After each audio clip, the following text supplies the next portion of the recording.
bukan hanya melalui kitab suci. Haleluya, saudara. Berarti KGK 82, yaitu ajaran magisterium Gereja Katolik resmi menolak sola scriptura.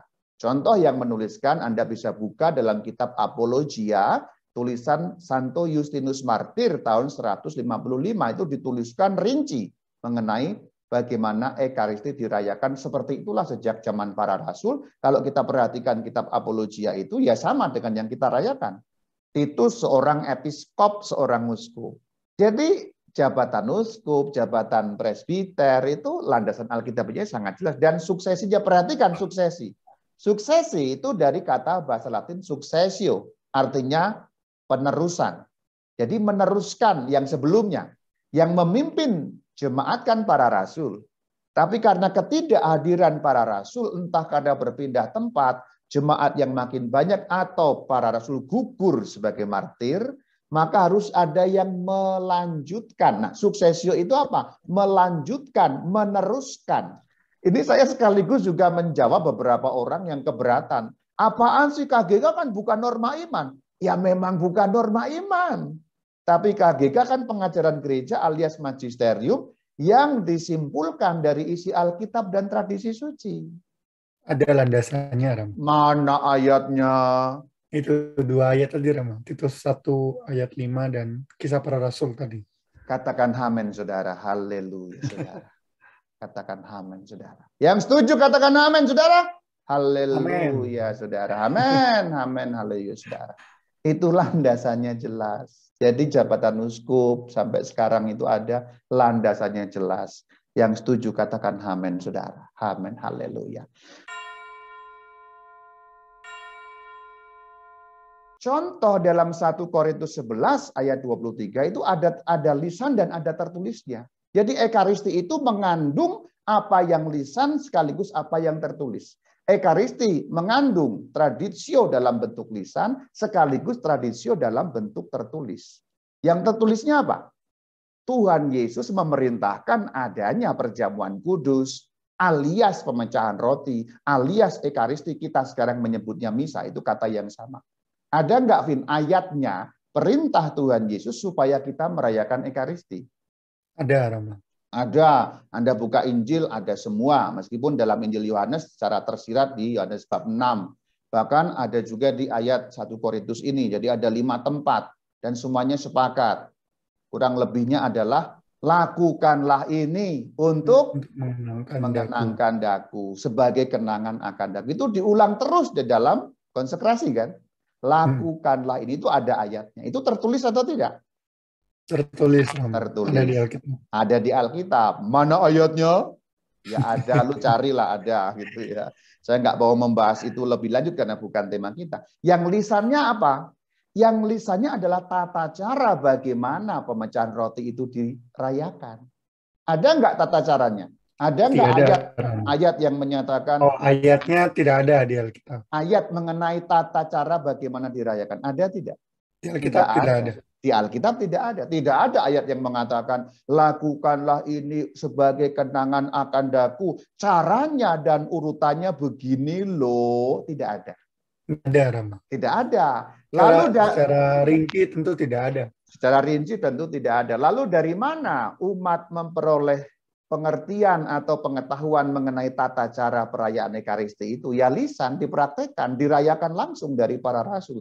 Meskipun kemudian ada yang menuliskan. Ya awalnya lisan dulu. Contoh yang menuliskan Anda bisa buka dalam kitab Apologia, tulisan Santo Justinus Martir tahun 155, itu dituliskan rinci mengenai bagaimana Ekaristi dirayakan. Seperti itulah sejak zaman para rasul. Kalau kita perhatikan kitab Apologia itu ya sama dengan yang kita rayakan. Bagaimana kita bisa tahu rinciannya begitu? Karena dipraktekkan. Lisan berarti dilakukan, diajarkan langsung. Nggak ada tulisannya meskipun kemudian dituliskan. Jadi contoh paling kuat tradisi suci adalah Ekaristi. Di mana di situ terdapat yang tertulis sekaligus terdapat yang lisan. Contoh yang lain ada beberapa. Tapi yang paling kuat itu. Selesai mengenai tradisi apostolik. Jadi salah satu contoh yang paling kuat, yang jelas ada ayatnya, tertulis juga lisan mengenai tradisi apostolik adalah Bukan Itu Rosario ayat-ayat. ya. Bukan rosario. Itu contoh paling kuat. Bahwa kemudian orang dijelaskan dan tidak percaya itu soal lain. Iya. Bahwa ayatnya ada, landasannya jelas, kemudian orang menolak itu soal lain. Karena memang sekte-sekte menolak Ekaristi. Sebenarnya Martin Luther tidak pernah menolak Ekaristi. Martin Luther ini memang jadi ngomongin yang lain, tapi bukan untuk menjelekkan, hanya mendudukan sejarahnya. Martin Luther masih memasang altar di gereja. Kalau gereja Lutheran masih punya altar karena dia masih merayakan Ekaristi. Luther memang versi dia dan artinya juga agak lain. Tidak berbeda sama sekali, tapi agak berbeda. Orang pertama yang membuang altar dari gereja namanya adalah John Calvin. Yohanes Calvin. Itulah yang membuang altar dari gereja, lalu dia menaruh mimbar yang harusnya di pinggir dan bukan di pusat, dia taruh di pusat. Sejak Yohanes Calvin, semua berubah. Sampai hari ini. Tapi kalau Lutheran, contoh kalau kamu ke negara Jerman, masih punya altar sampai hari ini. Jadi sebenarnya Luther tidak pernah menghilangkan Ekaristi dalam gerejanya, meskipun berangsur-angsur kemudian pengikut-pengikutnya yang menghilangkan. Itu bukan menjelekkan, tapi itu menyejarahkan. Urusan nggak percaya silahkan, tapi itu fakta sejarahnya demikian. Sekarang contoh suksesi apostolik. Ini juga Alkitabiah contohnya. Surat Titus pada pasal yang pertama ayat yang kelima ada ayat yang berbunyi, aku telah meninggalkan engkau di Kreta dengan maksud ini. Ya, kita ulas. Akunya di situ siapa, Fit? Rasul Paulus. Ya, Rasul Paulus, berarti Paulus golongan rasul. Rasul ya. Meninggalkan engkau siapa di situ? Titus. Titus yang dikirimi surat di Kreta dengan maksud apa? Supaya engkau, Titus, mengatur apa yang masih perlu diatur dan supaya engkau, Titus, menetapkan penatua-penatua di setiap kota. Berarti menetapkan, berarti mengangkat, memwisuda, menahbiskan. Kalau bahasa kita sekarang, menetapkan berarti ya mengangkat, mewisuda, menahbiskan. Penatua, kita hati-hati di situ. Loh berarti penatua, kok toko sebelah Romo? Hati-hati. Saya sudah berkali-kali membahas. Kata penatua dalam bahasa Indonesia ini, kita harus cek bahasa aslinya. Muncul ya sekarang. Oke, kita lihat bagian warna kuning, langsung bagian warna kuning yang terakhir. Presbiteros. Ya, presbiteros. Jadi sebenarnya presbiter, Romo, pastor kayak saya ini presbiter. Berarti Titus menetapkan presbiter-presbiter. Titus menetapkan romo-romo. Titus menahbiskan romo-romo. Siapa yang bisa menahbiskan romo? Uskup.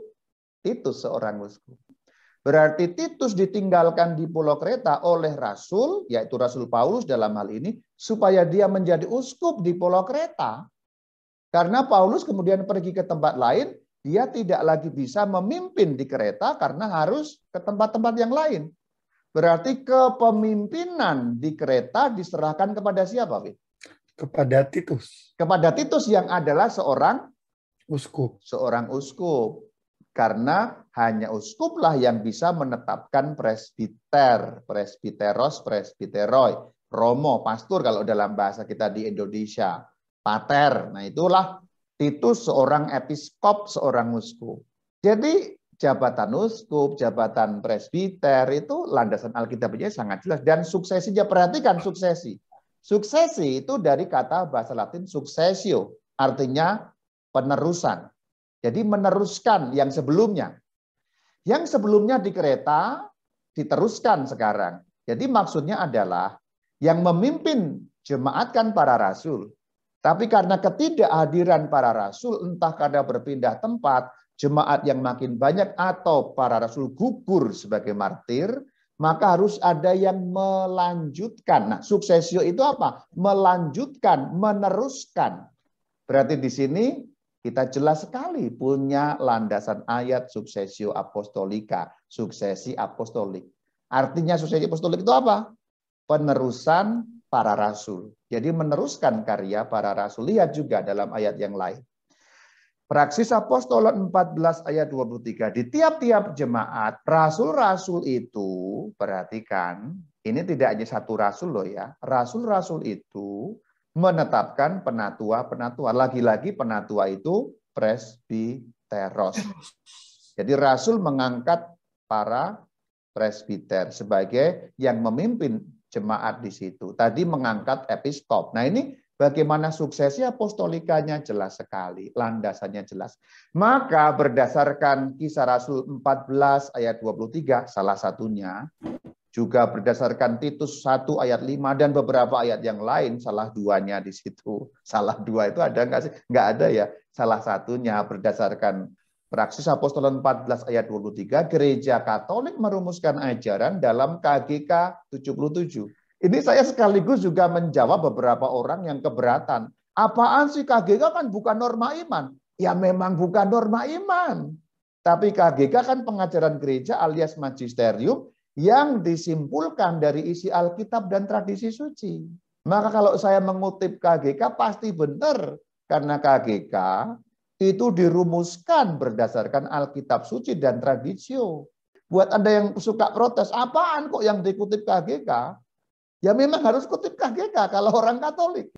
Dan gereja Katolik ketika merumuskan KGK tidak sembarangan bro, tidak sembarangan saudara. Itu adalah suatu rumusan dari landasan yang jelas. Contohnya ini kan sudah tadi ada beberapa contoh tadi. Kita baca 77. Supaya Injil senantiasa terpelihara secara utuh dan hidup. Ingat, kata Injil di sini bukan mengacu pada kitab ya. Injil di sini mengacu pada kabar gembira, wahyu yang berpuncak pada diri Yesus. Jadi jangan supaya lo berarti kan kitab Rama, bukan. Injil itu 3 arti. Saya sudah pernah jelaskan, saya nggak mau ngulangi lagi.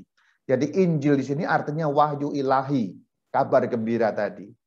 Supaya kabar gembira itu maksudnya, supaya wahyu Allah itu terpelihara secara utuh nggak terpotong, dan hidup, nyambung terus sampai masa depan, dalam gereja, para rasul meninggalkan uskup-uskup sebagai pengganti-pengganti mereka, yang mereka serai kedudukan mereka untuk mengajar. Jelas ya landasan ayatnya? Berarti KGK 77 ini ngarang atau ada landasannya, Vin? Ada landasannya, Ram. Mana ayatnya? Itu 2 ayat tadi, Ram. Titus 1 ayat 5 dan Kisah Para Rasul tadi. Katakan amin, saudara. Haleluya, saudara. Katakan amin, saudara.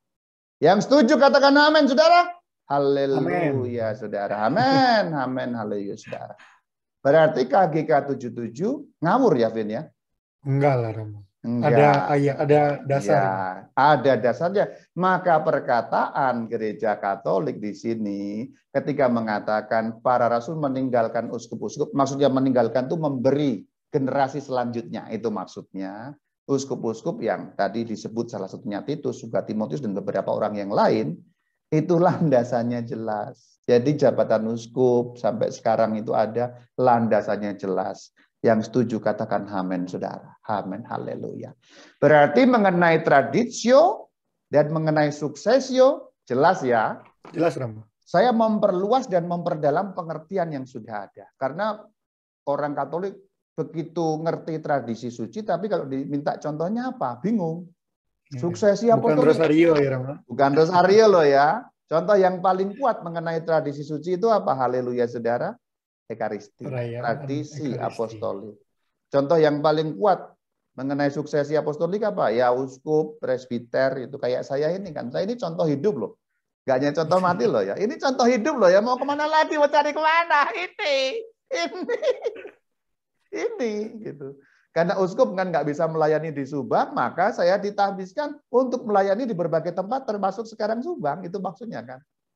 Kayak kasusnya kan sama kayak Paulus tadi, nggak bisa ke kereta kan, sama kan? Betul. Rama juga kalau diurut ini sampai orang para rasul yang juga ya, Rama. Gimana, Vin? Kalau diurut sampai para rasul juga. Oh iya, penumpangan tangan kepada kepalaku yang meskipun kepalanya botak ini nyambung sampai zaman para rasul.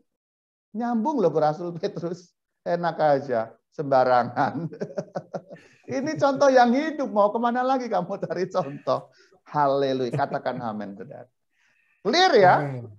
Suksesio dan tradisio clear ya. Jadi jangan lagi sebut Rosario ya.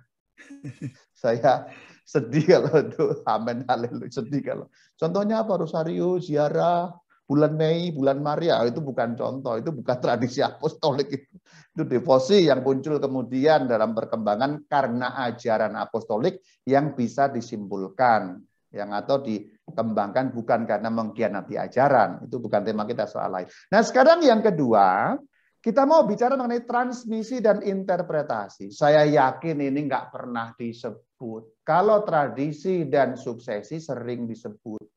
Pertanyaan pertama yang perlu kita tanyakan ketika membahas transmisi dan interpretasi, kita harus bertanya bagaimana posisi Alkitab yang khas Katolik. Tadi di awal saya sudah katakan kan, Alkitabnya sama, tapi cara membacanya berbeda.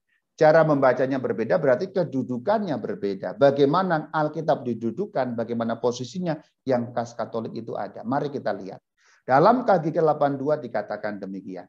Dengan demikian maka gereja yang dipercayakan untuk meneruskan dan menjelaskan wahyu, menimba kepastiannya tentang segala sesuatu yang diwahyukan bukan hanya melalui kitab suci. Bukan hanya melalui kitab suci. Haleluya, saudara. Berarti KGK 82, yaitu ajaran magisterium Gereja Katolik resmi menolak sola scriptura. KGK 82 resmi menolak sola scriptura karena memang bukan hanya kitab suci. Hanya sola kitab suci scriptura. Kalau bukan hanya kitab suci berarti non sola scriptura.